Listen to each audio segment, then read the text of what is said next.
오늘은 외로움을 극복하는 힘이라는 주제로 함께 말씀을 나누겠습니다. 오늘 현대인들은 외로움의 문제로 몸살을 앓고 있습니다. 왜 인생 가운데 외로움이 찾아올까요? 우리를 외롭게 하는 것은 주위에 있는 사람의 숫자가 아니라 그들과의 관계가 우리에게 외로움을 가져다 줌을 우리는 알고 있습니다. 사람은 누구나 함께 지내거나 함께 활동할 수 없을 때 정서적인 외로움을 느끼게 됩니다. 소속감이 없을수록 영혼의 외로움을 느끼며 살아가게 됩니다. 그래서 현대인들은 접속은 많으나 접촉이 없어서 외로운 것입니다. 인터넷이나 이메일, 페이스북, 카카오톡, 트위터와 같은 다양한 수단으로 수없이 많은 접속을 하며 살아갑니다. 하지만 우리는 그 수많은 접속들 가운데 인격적인 접촉의 부재를 경험하며 지금도 살아가고 있습니다. 여러분, 접속으로는 외로움을 해소할 수 없습니다. 따뜻한 접촉만이 영혼의 외로움을 달랠 수가 있습니다. 그래서 요즘 청년 젊은 층들이 인형을 많이 산다는 이야기를 들은 적이 있습니다. 물론 성인들도 장난감과 인형들을 말벗으로 삼기 위해 즐겨 산다는 것입니다. 이런 현상은 인생의 외로움을 달래기 위한 심리적인 작용이라고 할 수 있습니다. 누군가와 따뜻한 접촉을 원하고 있는 것이라고 볼 수 있는 것입니다. 이 외로움의 문제를 피해갈 수 있는 이들이 과연 몇이나 될까요? 그래서 많은 이들이 사람들과 함께 만나고 대화를 하고 여러 가지 접촉을 가진 후에도 홀로 남겨졌을 때의 그 접촉감을 이겨내지 못해서 탈선의 길로 빠진다라고 합니다. 태백산맥을 쓴 유명한 작가이신 조정래 작가가 쓴 소설 시리즈 3권이 있습니다. 정글만리라는 책인데 1, 2, 3 3권으로 되어 있습니다. 그 중에 정글만리 3권에 이런 내용이 있습니다. 외롭지 않은 인생이 어디 있더냐, 고달프지 않은 인생이 어디 있고 외롭지 않은 인생이 어디 있더냐, 자기 인생은 자기 혼자서 갈 뿐이다. 남이 가르쳐주는 건 그 사람이 겪은 과거일 뿐이고 내가 해야 할 일은 혼자서 겪어 나아가야 하는 너의 미래이다. 참 공감이 가는 그런 글입니다. 오늘 본문의 예레미야에게도 이 외로움은 피해갈 수가 없는 문제였습니다. 복음을 선포하고 하나님의 마음을 전하는 사명을 감당하는 일을 했다는 이유만으로 예레미야는 주위 사람들과의 관계 속에서 수많은 조롱과 모욕을 당했습니다. 심지어 자기가 태어난 것까지도 생일까지도 저주할 만큼 극심한 외로움의 상황 가운데 있었다는 것을 우리는 볼 수 있습니다. 오늘 본문은 바로 자신의 외로움의 상황 속에서 터져나온 예레미야의 고백입니다. 오죽 힘들고 외로웠으면, 얼마나 힘들고 외로웠으면 예레미야는 자기가 태어난 것까지도 저주하는 그러한 욥과 같은 고백을 했을까요? 오늘 예레미야의 이 고백을 통해서 우리는 이 시대의 삶의 현장에서 우리의 삶의 모든 여정 가운데서 만나게 되는 외로움의 문제를 어떻게 하면 극복할 수 있을지를 함께 살펴보면서 외로움을 극복하는 힘을 얻게 되는 그런 은혜가 있기를 주님의 이름으로 축원합니다. 그렇다면 첫 번째, 이 외로움의 근원은 무엇이었습니까? 예레미야에게 외로움이 찾아왔던 이유는 그가 하나님의 편에 섰기 때문입니다. 하나님의 편에 서서 하나님의 말씀을 대신 전하다 보니 하나님의 반대편에 있는 사람들로부터 배척을 당하고 그에게 외로움이 찾아오기 시작했던 것입니다. 오늘 7절 말씀을 함께 읽어보겠습니다. 7절입니다. 시작. 여호와여, 주께서 나를 권유하심으로 내가 그 권유를 받았사오며 주께서 나보다 강하사 이기셨으므로 내가 조롱거리가 되니 사람마다 종일토록 나를 조롱하나이다. 아멘. 오늘 예레미야는 많은 사람들이 자기를 조롱했음을 이야기하십니다. 그런데 사람들이 나를 조롱하는 이유를 그는 그렇게 이야기합니다. 주께서 나를 권유하심으로 내가 그 권유를 받았사오며 주께서 나보다 강하사 이기셨다. 즉 하나님이 예레미야에게 찾아와서 유다의 심판을 사람들에게 선포하며 다니라고 이야기합니다. 자신들이 멸망받을 것이라는 그런 이야기를 들은 유다 백성들 중에 과연 누가 기분이 좋겠습니까? 거의 대부분의 많은 사람들이 예레미야에게 핍박을 가하기 시작합니다. 거의 대부분의 사람들이 예레미야를 향하여 조롱하기 시작합니다.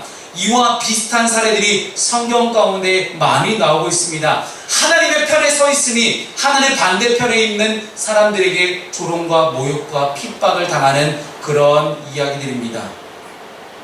모세를 보겠습니다.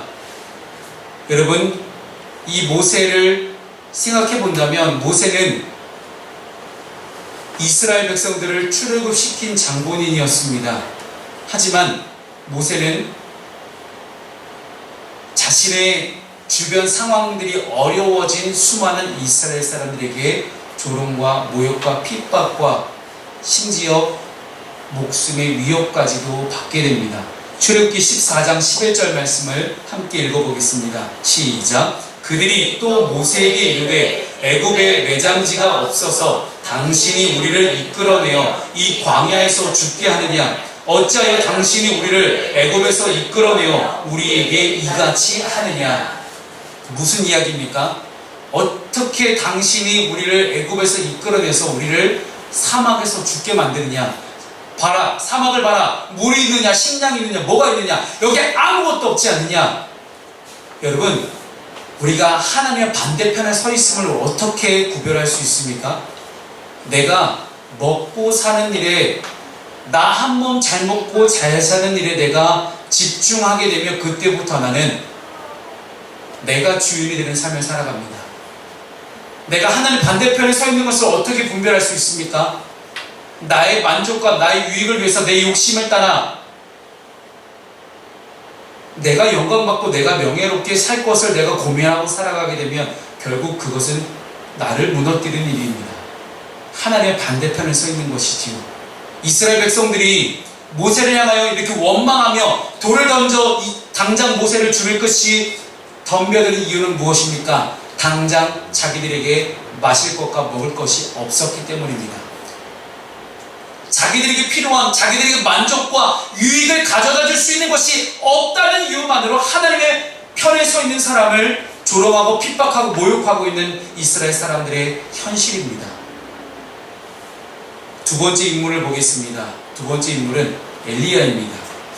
오늘 열왕기상 19장 10절 말씀을 함께 읽겠습니다. 시작. 그가 대답하되 내가 만군의 하나님 여호와께 열심히 유언하오니 이는 이스라엘 자손이 주의 언약을 버리고 주의 제단을 헐며 칼로 주의 선지자들을 죽였음이오며 오직 나만 남았거늘 그들이 내 생명을 찾아 빼앗으려 하나이다.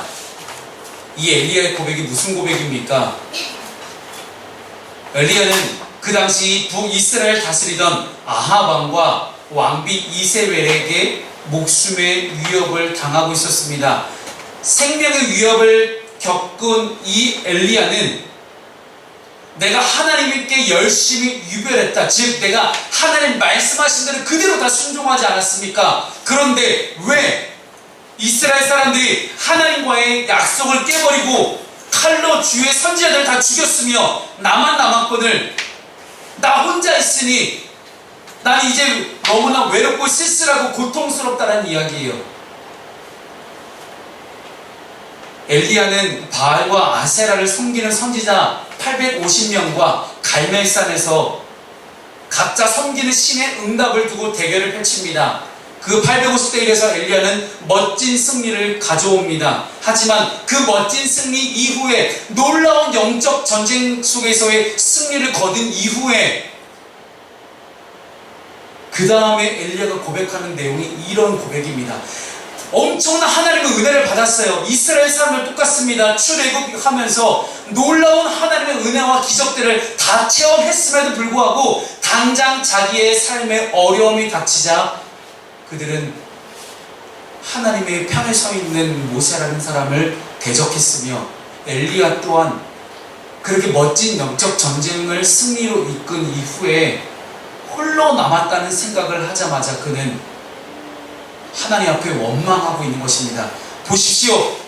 내가 당신의 뜻에 따라서 이렇게 하나님의 뜻을 전했는데, 하나님, 내가 하나님 편에 서서 이렇게 잘 먹고 잘 살 줄 알았는데 왜 나에게 이렇게 핍박과 어려움만 찾아오는 것입니다. 심지어 내가 지금 죽을 위기에 처했습니다라고 그는 이야기하고 있습니다. 세 번째 인물을 보겠습니다. 예수님입니다.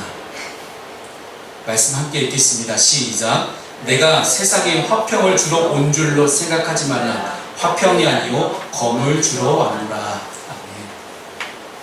여러분, 예수님의 이 말씀은 참 우리에게 부담이 되는 말씀입니다.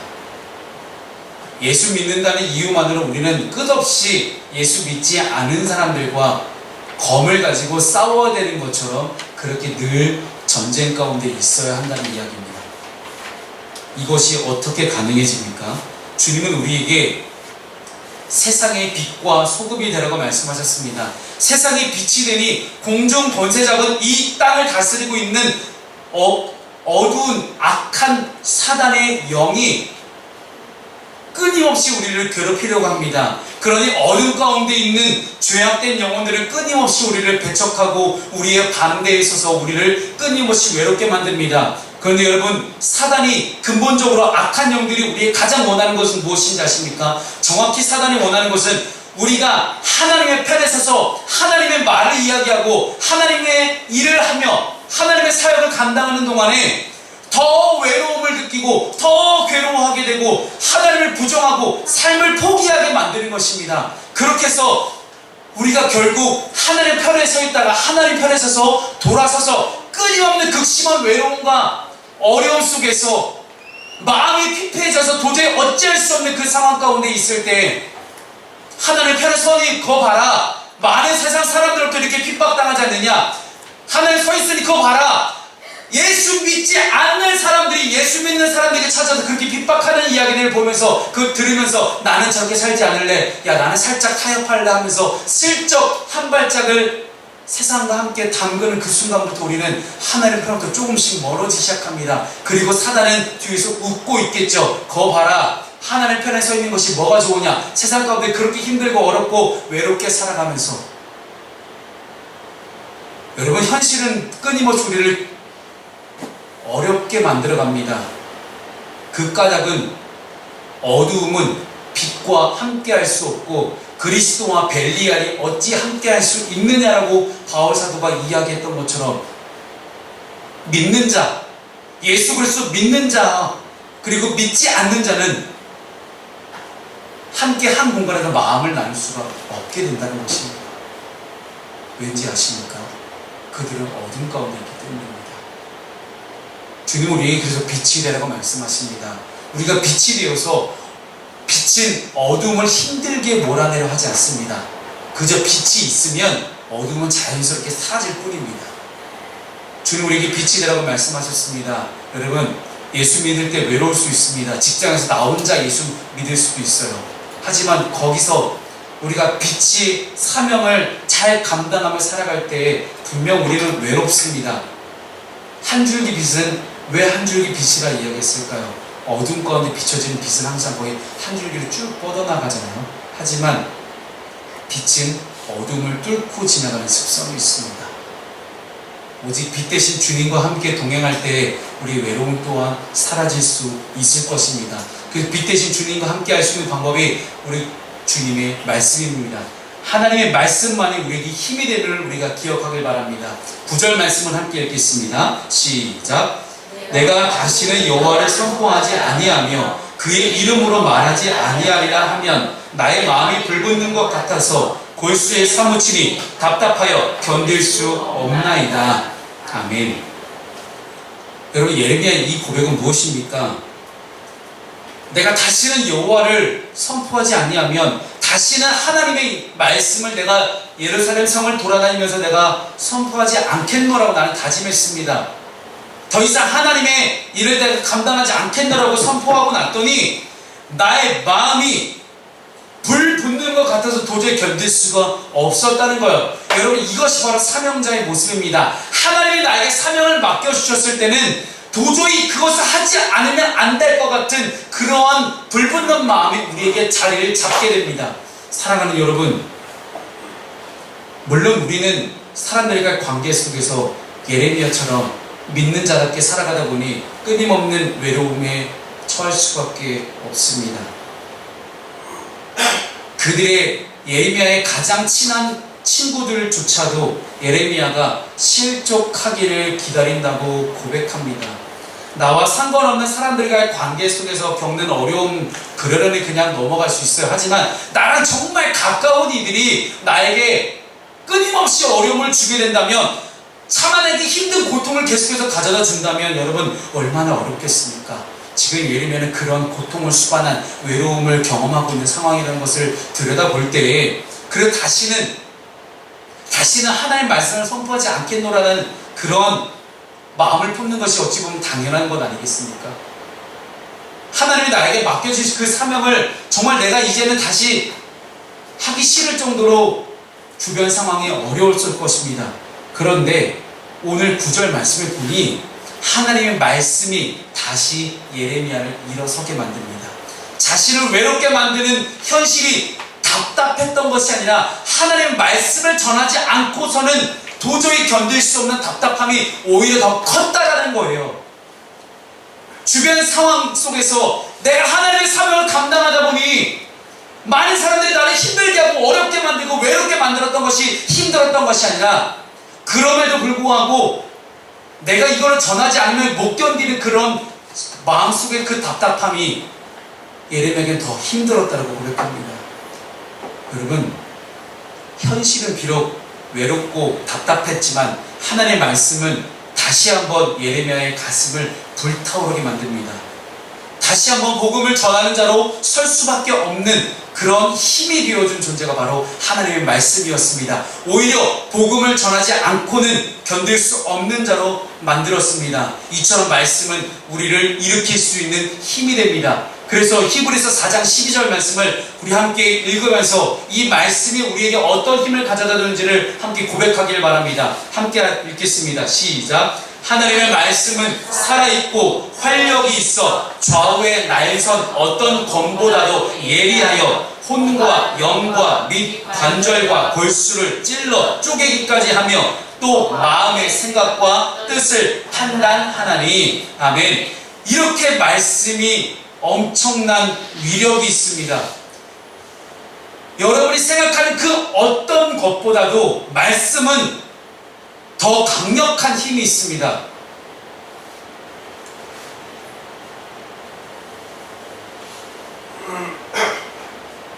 무엇을 원하든 들어줄 수 있는 그런 진리의 램프 같은 것이 있다면 여러분 어떻게 하시겠습니까? 당연히 진리의 램프를 향해서 우리가 내 소원을 이야기하겠죠. 어렸을 적 드래곤볼이라는 만화를 제가 보면서 그런 생각이 들었습니다.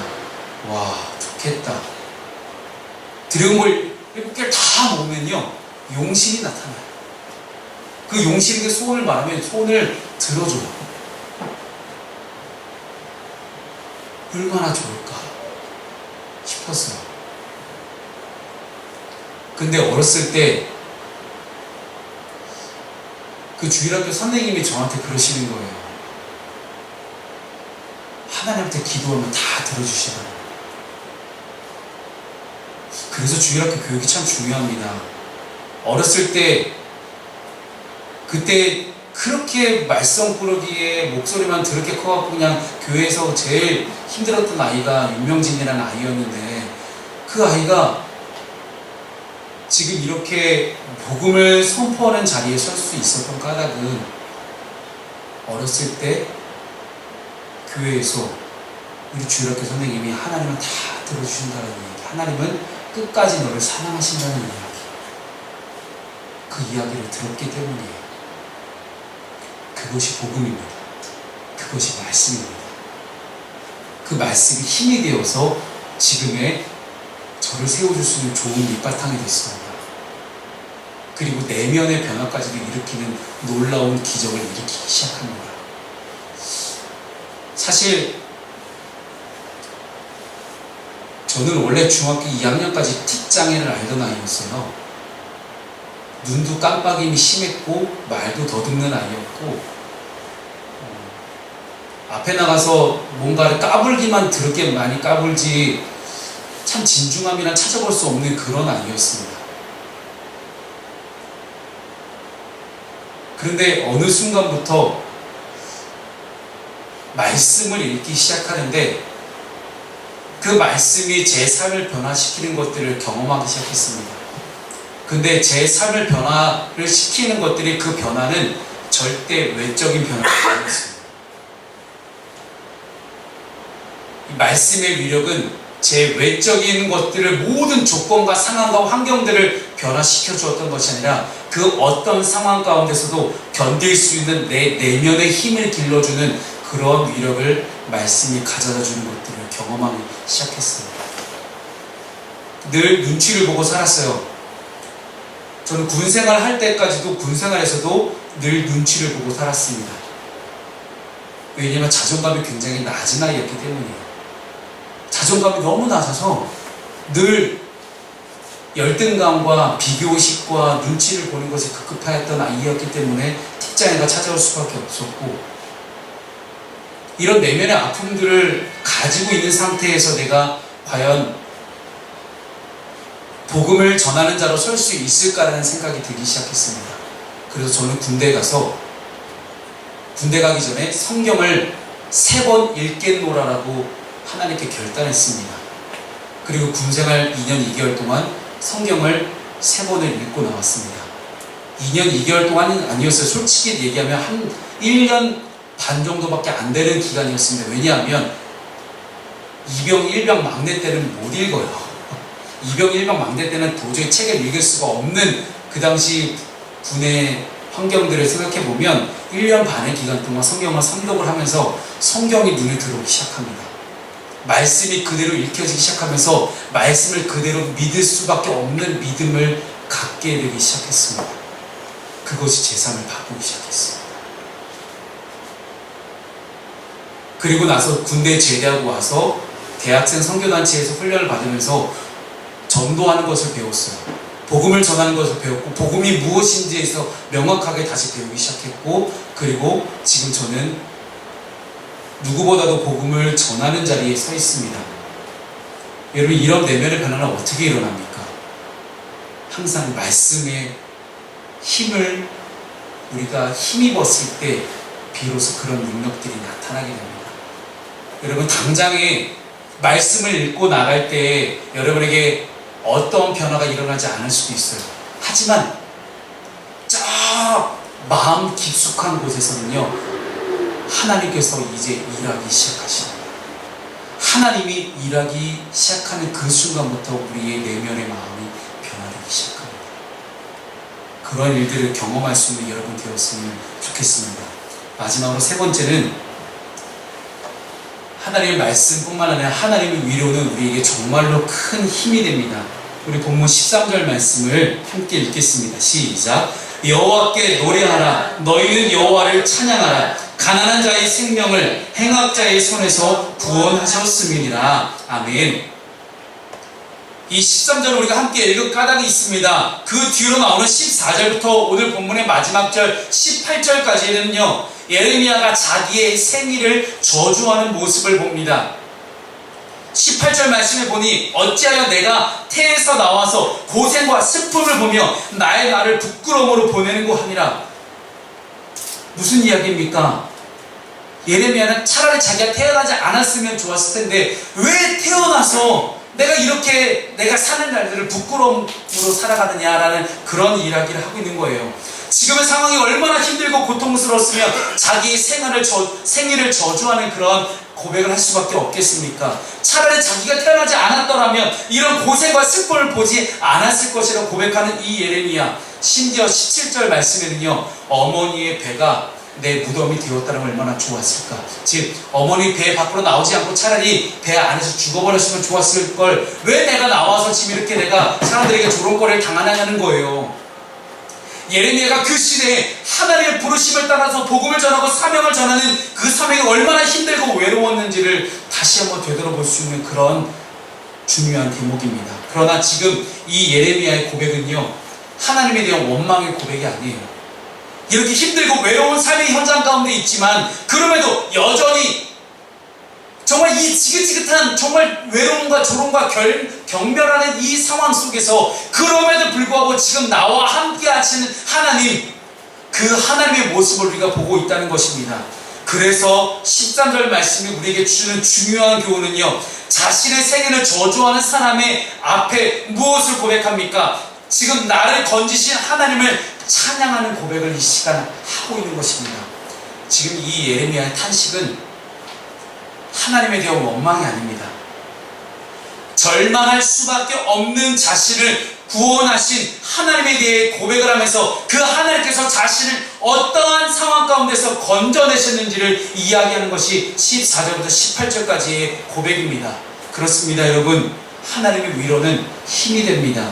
절망할 수밖에 없는 상황을 역전시키는 것이 바로 하나님의 위로입니다. 하나님의 위로는 외로움이 극에 달한 그 절망을 뚫고 자신을 구원하려고 하는 하나님에 대해 고백할 수밖에 없게 만드는 것이 바로 하나님의 위로입니다. 그래서 우리가 앞에서 함께 살펴보았던 엘리야라는 사람이 있었죠. 그 엘리야에게 하나님이 이렇게 위로하십니다. 열왕기상 19장 18절입니다. 시작. 그러나 내가 이스라엘 가운데 7,000명을 남기리니 다 바알에게 무릎을 꿇지 아니하고 다 바알에게 입맞추지 아니한 자니라. 아멘. 수많은 바알과 아세라를 섬기는 선지자 850명을 다 때려 죽였는데도 불구하고 아합과 이세벨 왕비는 끝까지 엘리야를 죽이겠다고 지금 쫓아오고 있습니다. 그러니 홀로 남겨졌다는 그 극심한 외로움과 고통 속에서 엘리야가 어찌할 바를 모르면서 하나님께 차라리 하나님 그냥 저를 죽여주십시오. 차라리 제가 이 땅에서 떠나면 하나님의 사명을 전하지 않아도 되는 거 아닙니까? 하나님 그냥 제발 그냥 죽여주세요. 저 그냥 굴러 죽겠습니다. 라고 이야기하는 엘리야에게 너 혼자 아니야. 다 우상에게 무릎 꿇는 게 아니라 내가 7,000명이나 이스라엘 가운데서 7,000명이나 하나님을 예배하는 사람들을 내가 지금 만나봤다라는 거예요. 사랑하는 여러분, 오늘 이 위로와 힘이 저와 여러분과 함께 하시기를 축원합니다. 그 무엇보다 위로가 되는 것은 바알에게 무릎 꿇지 아니한 7,000명보다도 하나님이 우리와 함께 하시다는 사실입니다. 하나님은 우리와 함께 하십니다. 그러나 우리가 하나님의 품을 잡고 떠날 뿐입니다. 하나님 우리와 함께 하실 때에 그 함께 하신 하나님을 인정하고 그 하나님께 우리의 모든 것들을 다 내어드릴 수 있는 여러분 되기를 바랍니다. 모든 절망, 모든 외로움, 모든 조롱과 경멸, 핍박을 뚫고 나오는 위대한 힘은 하나님의 말씀과 하나님의 위로에 있습니다. 그 말씀과 위로가 오늘 이 시간 저와 여러분 함께 하시기를 주님의 이름으로 축원합니다. 기도하겠습니다.